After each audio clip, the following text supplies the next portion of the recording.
any sport in a storm. This was an episode that I know a lot of the fandom was looking forward to. So, Brock, things you noticed, things you liked about this episode. It's the most 80s episode the show's ever done. Yeah. Like, I don't know the exact track, and I'm blanking on the movie that they took it off of, but it's not quite Eye of the Tiger. It's another song, even though they said Eye of the Liger in the beginning, but that exact beginning beat is a parody of something. And I was blanking on exactly what it was, but I know that's a damn near, even if they just changed the register of the notes or pitch of the notes slightly, the damn near the notes are identical to something. I just can't off the top of my head think of what it is. I'm not quite sure what it is, but I bet if I listen to the track isolated, I might be able to figure it out. Mm-hmm. But shout out to the composer Brad Breek for always knocking out of the park every episode. Mm-hmm. Yeah, this was good. Misao, how'd you feel revisiting this episode again? Hunter made friends. He's a slow typer. Yeah, this was an important episode for Hunter because he's a sheltered little boy who needs to find people his age to talk to. Mm-hmm. Mm-hmm.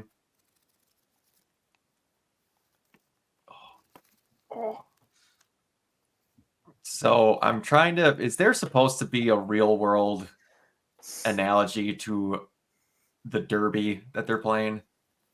Flyer derby. Yeah. Harry Potter home. Well, they had that kind of already. I'm like, is this supposed to be a different thing? I just kind of considered this like a version of lacrosse or something. Okay, that's what I was kind of figuring. It's like flag football with lacrosse, kind of. Kinda. That's, I mean, aside like, Grudge is the only sport that's like very directly a Harry Potter reference, but this is like a little bit more generic fantasy, which is it's still good because you get to see kind of creative sports playing with these characters. Yeah. And one thing I like is that pretty much the main theme of this episode is don't judge a book by its cover. Mm-hmm. Was very good. And that goes for both the A plot and the B plot, which is not so much making fun of fan theories, but paying homage to everyone coming up with their own headcanon of... And what people consider is ridiculous. Basically. Yeah, no, that's ridiculous. She's clearly your mom sent forward in time to teach you about witchcraft. Yes, because that makes more sense. I'm going to say that again.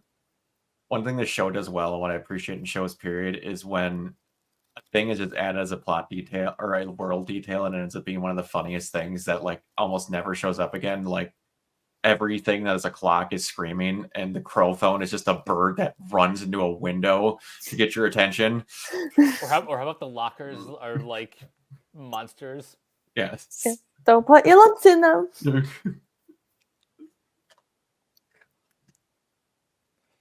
And then you get a moment like Basha coming in to basically make fun of Luce and Amity's relationship. Yes, and that they're nerds, and I love the stereotypical showing of that. Why aren't you paying attention to me? Do you know what she reminds me of? Trixie from the Fairly Odd Yes, pretty. Or I'm ignoring you. I said I'm ignoring you. Ignoring you. Stop ignoring me, ignoring you. It's like, dear God, it's they're just like, oh, it's a cartoon. I'm like, no, that's how popular people act. Mm-hmm. Like, why aren't you paying attention to me? Because you're a dumb idiot. I have better things to do. Nothing irritates a popular person more than an unpopular person who does not give a shit that they're popular. Yep.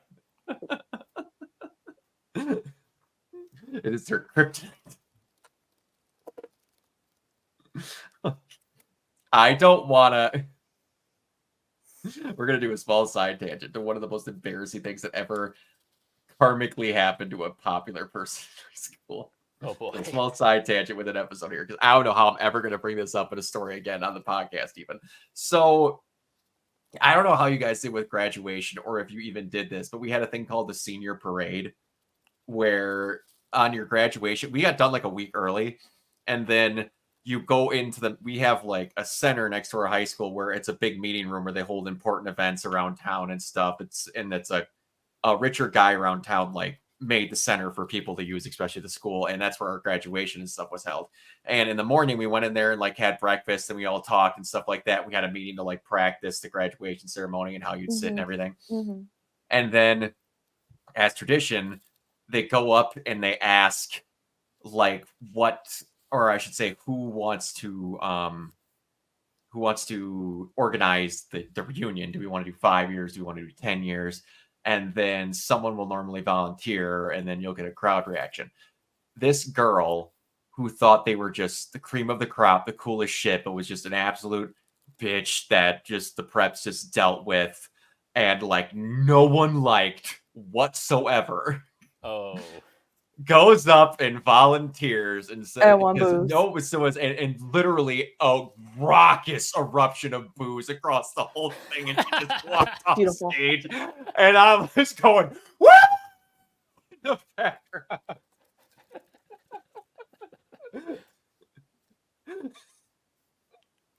No one, unless they graduated with me in my class in 09, will know that story at all, so details are protected. But my God, it was one of the best moments of my 12 years of going to school. Or I should say 16 years, because my 4 years of college, nothing felt this good, even graduating, is watching that happen to that person. I'm not mean, but my God, karma feels good every now and then.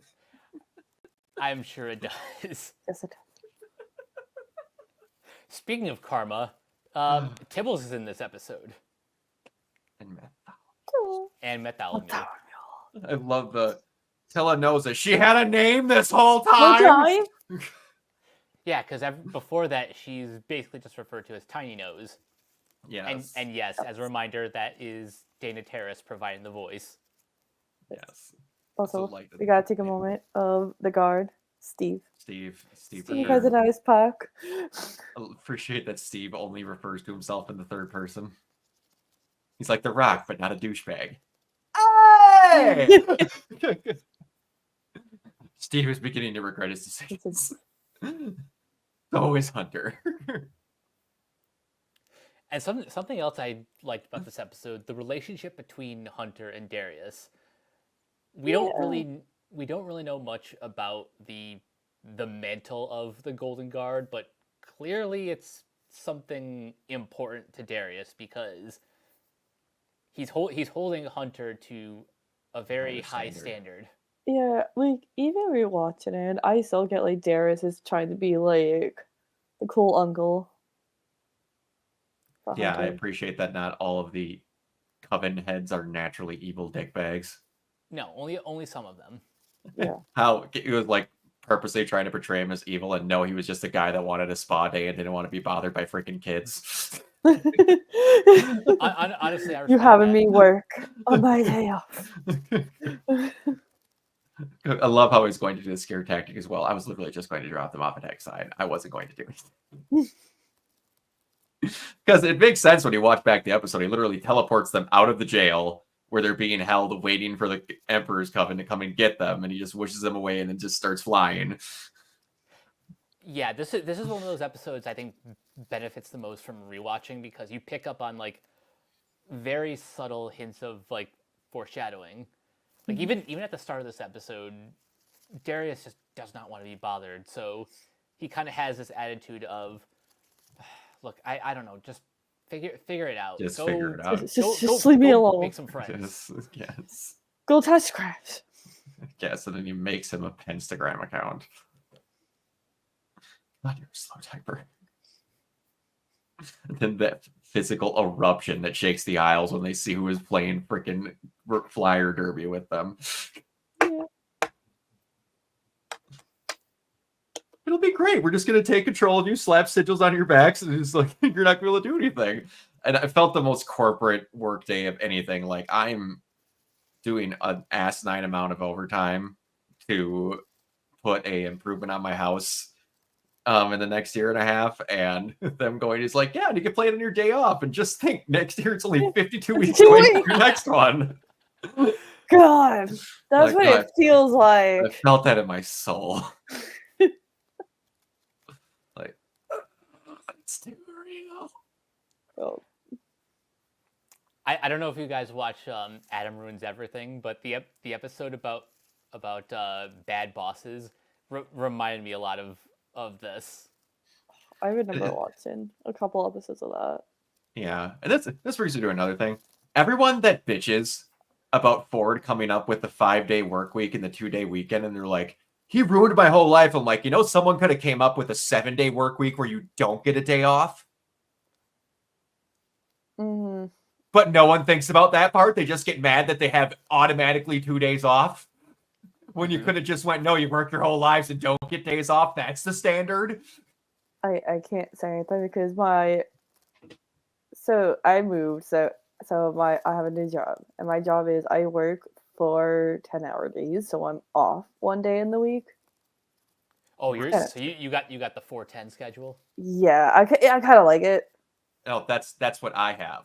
I Yeah. just choose to work the extra days. The first, I want to say 6 years that I was at my job, we had 5-10s, and then one shift got the 4-10s, and then the 3-day weekend shift, they work 3-12s, and then their pay gets raised to make up for the rest of it. Yeah. So they technically make more, but they come out the same. And then eventually started going around the plant that like other departments were getting, and I'm like, it's turning into Tyrone Biggums from the Chappelle Show. Y'all got any more than 4-day shifts? Yeah, it's really nice. It makes it nice for going to conventions because I don't have to ask for days off. And it should become more of a regular thing because honestly, I'm one of those people where it went, I'll work like 3 16-hour days if I get a 4-day weekend. Yeah. Like, what are we even doing here? I was like, oh, I'll just do like 4 10-hour days because I'm currently in school. So like, I appreciate that day off to do what I need to do for school. Then yeah, it's nice. It breaks out the week too. Yeah, I'm sure in like the next 5 to 10 years, the 4-10 schedule will be standard. I hope so. It's happening more and more. Having just that one extra day off, people, I can't say much because again, I'm working freaking 6 days a week voluntarily, everyone, to get overtime. But yeah, it's when you finally do take it, like on my convention weekends, where I'm just like, I can just wake up on a Friday and be like, oh, it's 8 o'clock. Keep in mind, I normally start work at 4:30. Yeah, like I just feel like it's good mentally too. Oh, absolutely. That extra, because we're all adults here. When it comes to Sunday, you can't get anything done that you need to do. And you don't want to. Mm-hmm. We're all adults here. Masao, maybe not, but we're... You always want to tell me how old I am! Boomer! But yet you can't take the insult when it's aimed at you being young. So that's what I weekends are sacred. Yes, it's a beautiful sacred thing. Yes, that's sacred why for playing FF14 and not finishing JoJo. Anyway, Mike, what were you saying? That's why I felt bad for Hunter when he said, "Oh, this day's off has passed, but next one's 52 weeks away." 52 weeks away, it's fine. You imagine if you only got one day off a year, what the people would do on those days?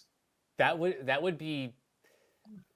It would be a nightmare because you're waiting an entire year for that one day off. Just one day off. It would be the vacation day version of The Purge. Basically. Yeah. I kind of want to see a reality where you only get one day off as a movie just to see what people would do. Oh my God. Dear God.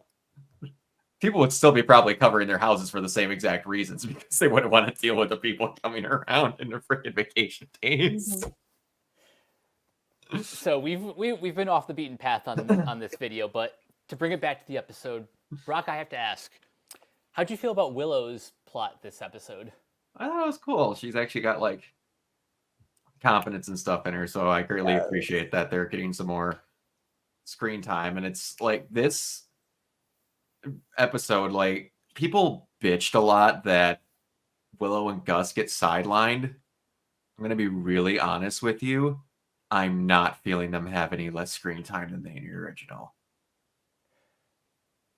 Because like now they're getting whole ass side plots where they're Yeah. the big person, where normally they were the C player in a side plot that Luce had for half the episode. Yeah. And that's exactly why I kind of prefer the second half of this season to the first half, because, yeah, you get episodes like this where Willow gets to take the spotlight. Yeah. So that they're not included as much thing, I'm not Yeah. getting. Like, I understand Willow's there a lot more, but she's just there a lot more along with the other characters. Yeah. Mhm. Like, it's them literally gaining their 6th Power Ranger. The rest of the team is still there. You just have that other Power Ranger around. Like, what are we doing here? Give or take, Tommy is now a girl with purple hair, but I don't really Still. care. Like, the complaint doesn't make any sense the more I watch the show. One last question before we move on to the next episode. What do you think? What do you think of Hunter and his newfound friends? I like that he has new friends, but this is giving credence and reasons and stuff leading to the plot spoiler that I saw. So Okay, we'll so see. we'll put a pin in that. And, yeah. But I do think it's awesome that he has friends. And he has good friends. Speaking of the 6th Ranger, Tommy. But yeah, no, it's good. And I think that it's cool that he's just like realizing what being not a douchebag is like, Yes. while not fully realizing that he was not being a douchebag.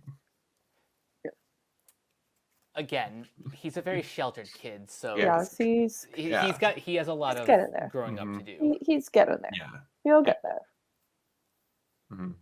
So yeah, I liked it. It was a good little development. All right. I don't want to give anything away about the next episode because it's another big one. I'll explain in the next episode, but until then, Misao, where can everyone find you online? You can find me on X and Blue Sky now at Kiva028. And Brock, You can find me everywhere at Organoid Zero, mainly on Twitch and YouTube. and you guys can find me on various social media sites at Captain K42. You can check out my quick thoughts on letterboxd.com/CoachK42, and you can follow Renegade Pop Culture on Facebook and that place at Ren Pop Culture. You can also find us here on YouTube, on Podchaser. Consider supporting our Patreon at patreon.com/Renegade Pop Culture. Listen to all of our podcasts on Spotify, Apple Podcasts, or wherever you listen. And last but not least, everything can be found at renegadepopculture.com. Need an escape? So do we. And until next time, Bye. Bye.